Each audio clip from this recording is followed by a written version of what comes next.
नामदेव जी रोज जाते थे विठल का दर्शन करने और रोज प्रार्थना करते, मेरी मैया रोज भोजन बनाती है, आप कभी पाने के लिए आओ ना ठाकुर जी।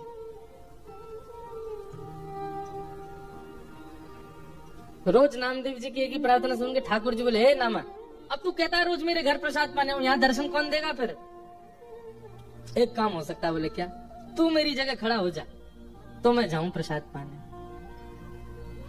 नामदेव जी बोले, ये कैसे संभव है? बोले तू आना, मैं श्रृंगार करूंगा तेरा, बिल्कुल पंडरीनाथ बना दूंगा और फिर मैं जाऊंगा तेरे घर प्रसाद पाने। नामदेव जी बोले, कोई बात नहीं, मैं वंचित रहूंगा, मेरी माँ तो प्रसन्न हो जाएगी। नामदेव जी पंडरीनाथ भगवान की जगह खड़े हो गए। अब भगवान सामने खड़े होकर बता रहे, ऐसे खड़े हो।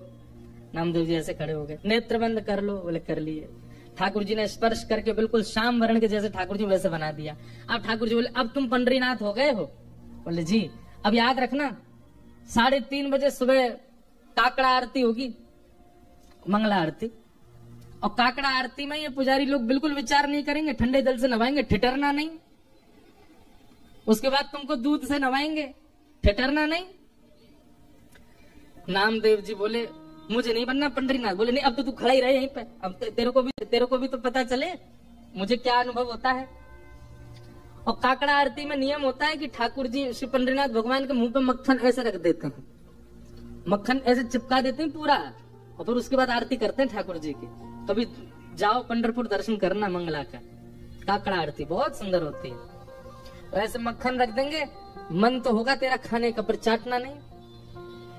अगर नेक भी मक्खन खत्म हुआ तो पुजारी बहुत मारेंगे। मैं कुछ नहीं करता, मैं केवल चुपचाप खड़ा रहता हूँ। उसके बाद तुम्हारा श्रृंगार होगा, और श्रृंगार के बाद फिर द्वार खोल दिए जाएंगे, सब भक्त आके चरणों में प्रणाम करेंगे, और कुछ भी मांगे देना नहीं, सुन लेना। विधि का विधान, कर्म का विधान सब उनको योग्यता दे देगा। तुम सब पर दया करके कुछ भी मत दे देना, नहीं तो लोग कुछ भी मांग लेंगे। अब खड़े रहो, मैं जा रहा हूं।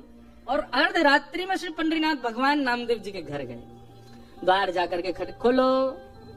जैसे ही द्वार खोला माने, आहा, जैसे ही द्वार पर पंडरीनाथ भगवान को देखा, नामदेव जी की माता जी तो आनंदित हो गई, चरणों में गिर पड़ी। ठाकुर जी बोले, मैया जल्दी पवाओ, भूख लगी मुझे। ये पुजारी लोग एक ही चीज खवा, पूरन पोली खवाते रहते हैं मुझको रोज, मेरा मन भर गया, आप कुछ और पवाओ। नामदेव जी की माता जी ने सुंदर प्रसाद। नामा कहाँ चला गया, अभी तक आया नहीं, इतनी देर का गया है। ठाकुर जी बोले, अभी अभी मिलवाने ले चलूंगा नामदेव से, उससे पहले प्रसाद पा लो। ठाकुर जी ने प्रसाद पाया। प्रसाद पा करके महाराज मैया से बोले, कारी सौल लेके आओ, एक कारी कमली लेके आओ। मैया बोली, क्यों? बोले, कोई पहचान जाएगा, मुझे ढक के चलूंगा। और एक कारी सौल ठाकुर जी ने ऐसे सिर के ऊपर के ओढ़ी, केवल नेत्र दिख रहे हैं, बाकी पूरे ठाकुर जी ढक गए। और मैया से बोले, चलो मेरे संग। कहा? मंगला आरती हो रही है पंडरीनाथ भगवान की, और ठाकुर जी लाइन में खड़े हैं, जहाँ कतार में वैष्णव खड़े होते हैं, वहां नामदेव जी की मैया के साथ खड़े। नामदेव जी की मैया बोले, आप तो यहाँ खड़े हो, आरती किसकी हो रही है? बोले, नामदेव खड़ा है मेरी ओर, मेरी जगह नामदेव खड़ा, आज उसकी आरती होगी और मैं उसका दर्शन करूंगा।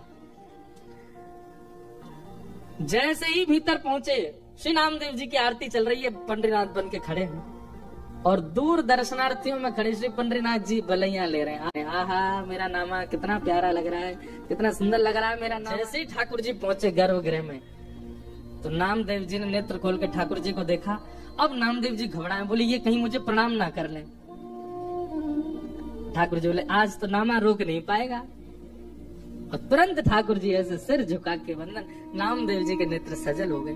ठाकुर जी बोले, रोइयो मत, पुजारी देख लेंगे, ठाकुर के आंसू आ रहे हैं।